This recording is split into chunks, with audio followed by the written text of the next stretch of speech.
Well, such a pleasure to speak with you. I really enjoyed all of you. The movie jumps around years and big milestones. There's a decade of life experience that is explored in this film. What was the biggest challenge in telling the story over such a period of time and really trusting the audience to, engage and follow with it? Well, I think that there is the answer is that we the challenge was knowing how little information we could give the audience so they would know what's going on because we just wanted to trust the audience. People are smart. They've seen, loads of movies with lots of different kind of uses of how time changes through it. And we wanted people to really be tracking the interest and the intrigue be how does Simon and Laura feel about each other now? And so you go, oh right, there's a wedding, so that a certain amount of time has passed. How is their relationship going to play out over this? So that the challenge, I think, was kind of working out not how much information we needed to give people, but how little we could get away with. So it would be a fun detective story. We wanted people to know the certain things that were going on in terms of their relationship, but we wanted it to be fun in the way that you kind of work out how much time has passed. Yeah, it definitely makes sense. And Brett and you did the TV show Soulmates together, which has a similar premise. That had its season two renewal that was then retracted. Were there any of those ideas that you had for the future of Soulmates kind of implemented here, or how was it having these two projects that are separate but are very much in conversation with one another? I think in terms of like in real terms, not much, but I think kind of like when we got to the end of season one, we knew we had this other story. Because we'd made a short film with those characters in many years before. It was what got the interest in the TV show.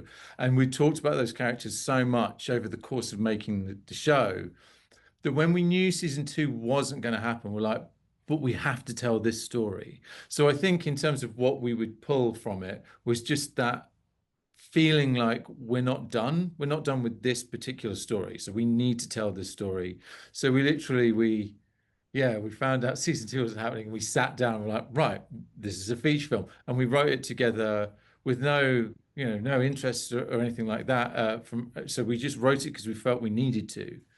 And then once we wrote it, it was a spec script that went out and got got some money to make it, luckily. You made the best out of the situation for Very true. sure. And Life gives you lemons, Tyler.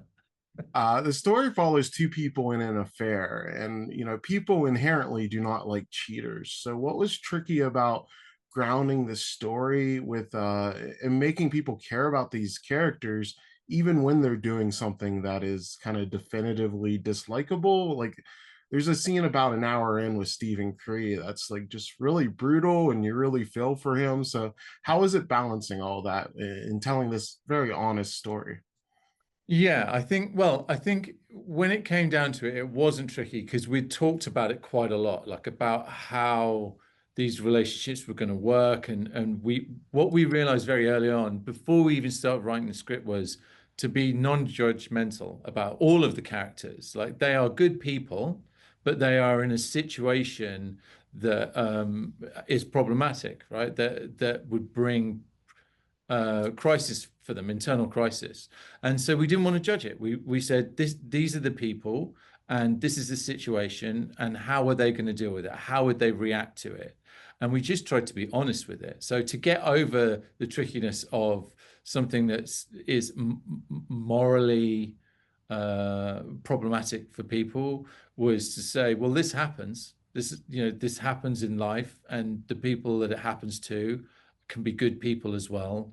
And so let's just explore those situations through these characters and see where it takes us. And that was really our guiding light for it.